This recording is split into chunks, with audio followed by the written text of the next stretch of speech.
नमस्ते, प्रणाम। मैं गायत्री सरोज अपने चैनल में दोस्तों आप लोग का स्वागत एवं अभिनंदन करती हूँ। आप लोग के बीच एक प्यारा सा शिव भजन प्रस्तुत करने जा रहे हैं। कैसा लगा कमेंट करके ज़रूर बताइएगा दोस्तों। जो गलती हो क्षमा करिएगा। छोड़ दिया शिव के पूजनवा, बतावा हरि कवने करनवा। छोड़ दिया शिव के पूजनवा, बतावा हरि कवने करनवा। छोड़ दिया शिव के पूजनवा, बतावा हरि कवने करनवा। बागा बिछोड़ा बगीचा बिछोड़ा, बागा बिछोड़ा बगीचा बिछोड़ा, बागा बिछोड़ा बगीचा बिछोड़ा। छोड़ दिया नेबुला तोरनवा, बतावा हरि कवने करनवा। छोड़ दिया नेबुला तोरनवा, बतावा हरि कवने करनवा। छोड़ दिया शिव के पूजनवा, बतावा हरि कवने करनवा।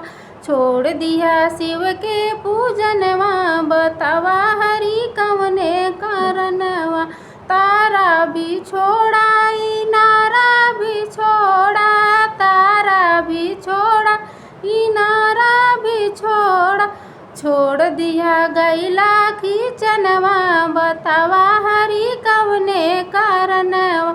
छोड़ दिया गैला खींचनवा, बतावा हरि कवने करनवा। छोड़ दिया शिव के पूजनवा, बतावा हरि कवने करनवा। छोड़ दिया शिव के पूजनवा, बतावा हरि कवने करनवा। महला बिछोड़ा दो महला बिछोड़ा, महला बिछोड़ा दो महला बिछोड़ा। छोड़ दिया खिड़की झकनवा, बतावा हरि कवने करनवा।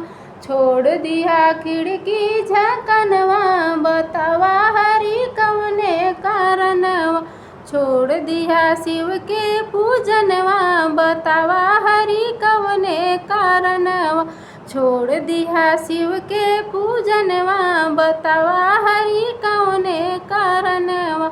छोड़ दिया शिव के पूजनवा, बतावा हरि कवने करनवा। छोड़ दिया शिव के पूजनवा, बतावा हरि कवने करनवा।